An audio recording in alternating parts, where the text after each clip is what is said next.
మీ కళ్లద్దాలకు శాశ్వత పరిష్కారం కేవలం 9,999 రూపాయల నుండే LASIK surgery American laser eye హాస్పిటల్లో.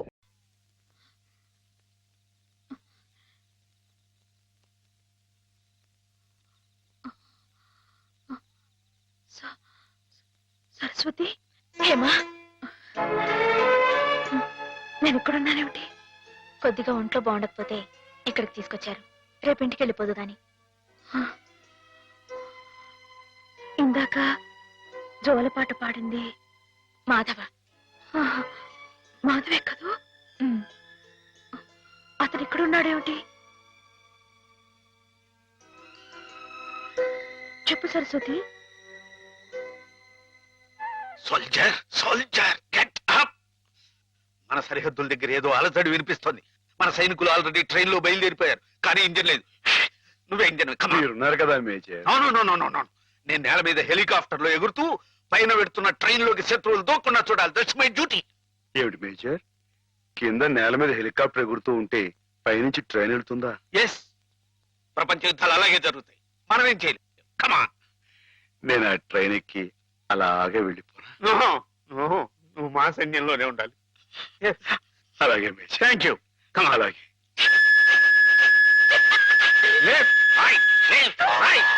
నీకోసం ప్రాణాలకు తెగించి అంత కష్టపడ్డాడమ్మా మాధవ.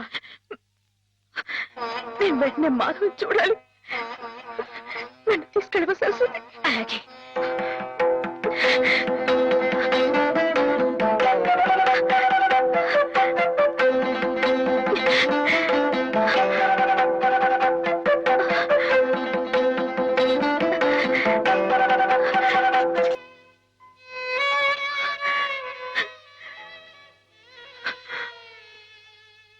రైలు ఇట్ట ఆగిపోతే ఎట్ట? వెనక నుండి విమానాలు వచ్చి గుద్దుకుంటాయి. చట్టం. గార్డు జెండా ఊపాడు, అందుకే ఆగిపోయింది. అయితే వీడి పిచ్చి గార్డు. మంచి గార్డు కావాలి. పాపా, నువ్వే మంచి గార్డువి. దా దా, భయపడకే. దా దా.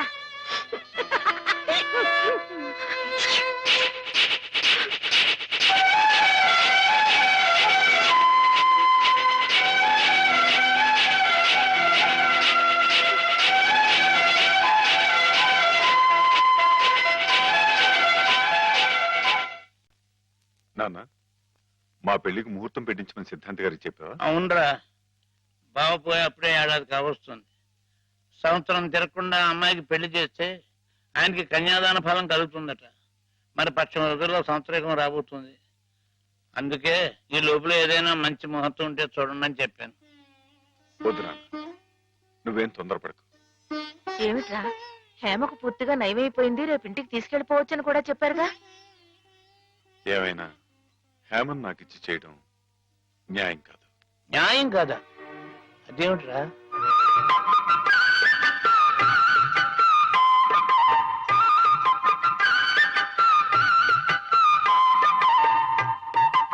మాధవ, రండి అయ్యారు, రండి కూర్చోండి. చాలారా నీ మర్యాదలు. చండాలుడా, కడుపులో ఇంత కుట్ర రాసుకుని మొహానికి ఇంత నవ్వు పూసుకుని ఎంత వినయం నటించారా మా ముందు. అయ్యారు మీరు ఏమన్నారు? అయ్యా అర్థం రేయ్, నిన్ను మా ఇంట్లో ఒక కుర్రాలుగా చూసుకున్నాను రా. అందుకే హేమ నువ్వు కలిసి తిరిగిన, హేమ నీ ఇంటికి వచ్చిన నీ మీద నాకు వేసమెత్త అనుమానం కూడా కలగలేదురా.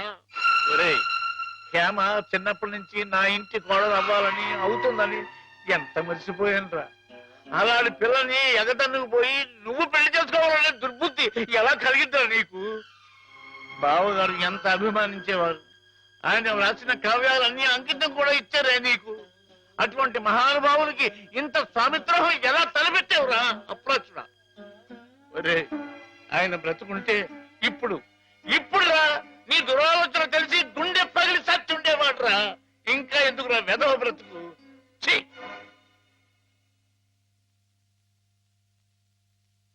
వా, అంత పని చేసేయండి ఎదవా, తప్పు కదండి. ఎరా, తెన్నింటి వాసాలు లెక్క పెడతావా? అసలు ఈ పుట్టగతులు ఉంటాయరా? ఇట్టోడి వదిలిపెట్టుకోండి. వాడిని పట్టు కొడతావేరా? అదేనండి ఇతను ఎవరు పని చేస్తాను వదిలిపెట్టండి నరికి పోగులు నీకేం తెలుగు అమ్మాయి గారి మీద నీకు ఉవ్వా, నీకు పాడు బుద్ధలా కలిగిందిరా. నువ్వు మనిషిగా పశువురా పశువు ఇది చెప్పుకోవడంరా ఇలాంటి తప్పుడు చేస్తావు.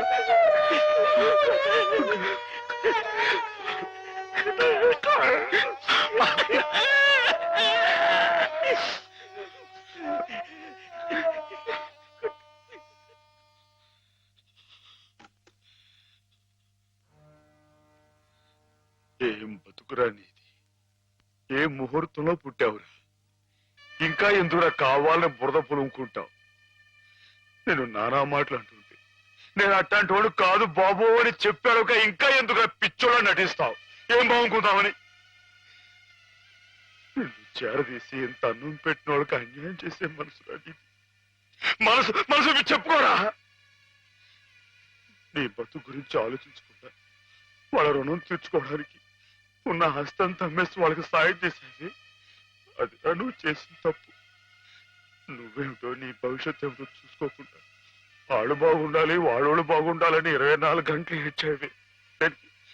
దేనికరా ఇలా ఇలా నానా మాటలు అనిపించుకోవడానిక? అమ్మాయి గారు అని ఒక దేవతలా చూసుకున్నారు. తడి దేవత సొంతం చేసుకునేంత తోటలోకిడురా మాటలు పిచ్చలవా. నీ బతుకి ఓ తోడు కావాలని కూడా చూసుకోకుండా అమ్మాయి గారికి మంచి తోడు దొరికిందని తెగ సంబరపడిపోయావే. దేనికిరా? దేనికి ఇలా పిచ్చోళ్ళ మధ్య నరకేతం అనిపించడానిక?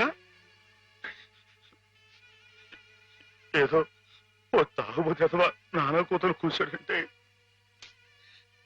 వదిలేయచ్చు, కానీ చిన్నప్పటి నుంచి నువ్వెవరో నువ్వేంటో తెలుసునా ఆ పెద్ద అన్నారని మాట్లాడినాడంటే ఒరే మాధవా, నిన్ను ఆ దేవుడు కూడా అర్థం చేసుకోలేదురా. అర్థం చేసుకోలేదు. కుళ్ళు ఏడు చచ్చిపోయేదాకా ఏడవరా ఏదవా నీ మొక్క నాకు ఏదవని. మాధవా మాధవా ఎక్కడా మాధవా బయటికి రా. వస్తున్నా.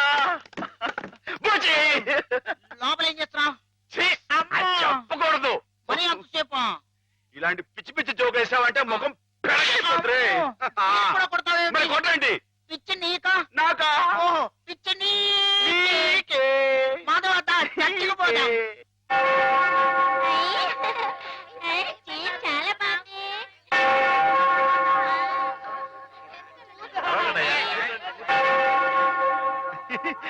నేను ఇక్కడ వెళ్ళే.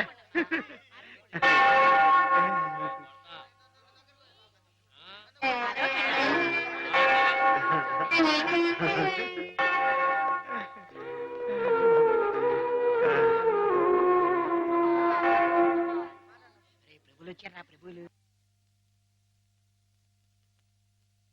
ఏమిటమ్మా? ఒక జీవితానికి సంబంధించిన ముఖ్యమైన సమస్య గురించి ప్రభు సలహా కావాలి ఫాదర్. ఏమిటో చెప్పమ్మా. ఒక ఊర్లో ఒక అబ్బాయి ఒక అమ్మాయి ఉన్నారు. ఆ అమ్మాయి ఆ అబ్బాయిని ప్రాణం కంటే మిన్నగా ప్రేమించింది. కానీ వాళ్ళిద్దరు కులాలు వేరు, అంతస్తులు వేరు. ఆ కారణంగా నేను నిన్ను ప్రేమిస్తున్నానన్న మాట పెదవుల దాకా వచ్చినా నోరు విప్పి అతనికి ఎన్నడూ చెప్పుకోలేకపోయింది. ఆ అబ్బాయికి ఆ అమ్మాయి అంటే అంతులేని అభిమానం. ఆ అమ్మాయి సుఖ సంతోషాల కోసం తన యావదాస్తిని ధారపోశాడు అతను. మానసికంగా శారీరకంగా చిత్రహింసల్ని భరించి గతి తప్పిన ఆ పిల్లని మళ్ళీ మామూలు మనిషిని చేశాడు. పెళ్లి చేసుకోవాల్సిన సమయం వచ్చినప్పుడు ఆ అమ్మాయి తనకి కొత్త జీవితాన్ని ప్రసాదించిన ఆ అబ్బాయిని చేసుకోవాలా? కట్టుబాట్లకి లొంగిపోయి మనసు చంపుకొని పెద్దలు కుదిర్చిన పెళ్లి చేసుకోవాలా? ప్రభువుని అడిగి చెప్పండి ఫాదర్. ఎవరా అమ్మాయి? మరి ఆ అబ్బాయి నాకు అనవసరం. ఆ అబ్బాయి ఎవరైనా సరే నాకు అనవసరం. అటువంటి అడగకూడని ప్రశ్నలకు ప్రభు మేము సమాధానం చెప్పం కాక చెప్పం. అంతే చెప్పం. ప్రభుని పిచ్చి పిచ్చి ప్రశ్నలు వేస్తారా? ప్రభు కోపం వచ్చి పైకి వెళ్ళిపోతాడు. నేను ఇక్కడ పైన ఉన్నాను. ఇదిగో. ఆగండి. ఎవరైనా పైకి వచ్చారంటే దూకేస్తా. పోండి, దూరంలో పోండి. Helicopter helicopter. ఊరుకోవయ్యా.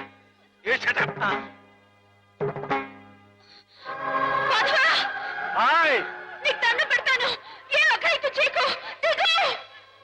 మేము మనిషిని పుట్టించినప్పుడు అతనికి కులం లేదు, మతం లేదు.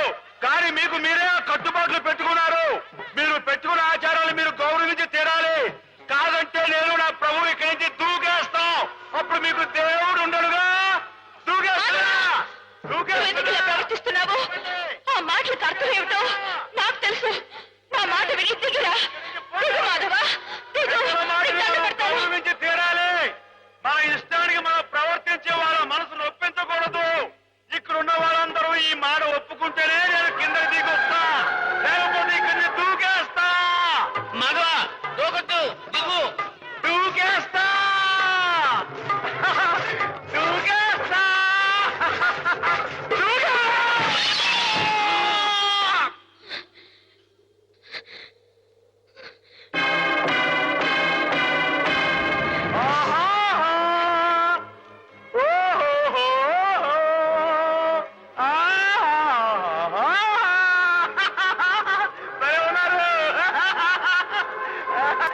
మనసు నిండా మాధవుడు రూపం నిండున్నప్పుడు ఈ ఒట్టె కట్టెని నీకు అప్పచెప్పటం భావ్యం కాదనిపిస్తోంది బావా.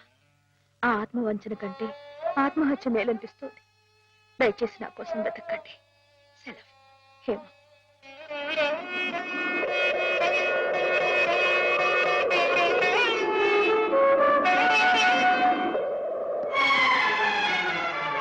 మాధవ, మాధవ, రానుంది. చాలా ఘోరం జరిగిపోయిందయ్యా. ఏం జరిగింది? శ్రీపతికి హేమకి సలక్షణంగా పెళ్లి జరుగుతుందని పెద్దలు ఈ రాత్రికే ముహూర్తం నిశ్చయించారు. కానీ ఈ లోపు ఇది చూడు. ఏమిటిది? హేమ ఉత్తరం రాసిపెట్టి ఎక్కడికో వెళ్ళిపోయింది.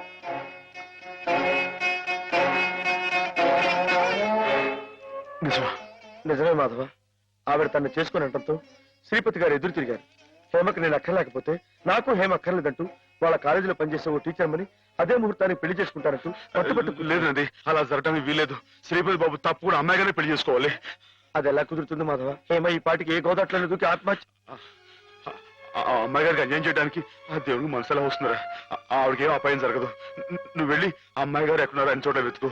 నేను ఇక్కడి నుంచి ఎలవలా వచ్చి శ్రీపతి బాబు కాళవేళ పడి ఆ అమ్మాయి గారిని పెళ్లి చేసాడు చూస్తాను. నువ్వు వెళ్ళు.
నాలుగు దొరికావు బే.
ఏరా, రా మాధవ, నీకోసం ఎదురు చూస్తున్నా.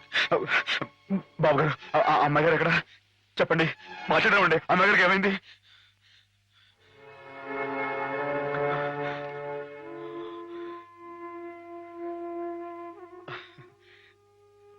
బాబు, నేను విన్నది నిజమేనా?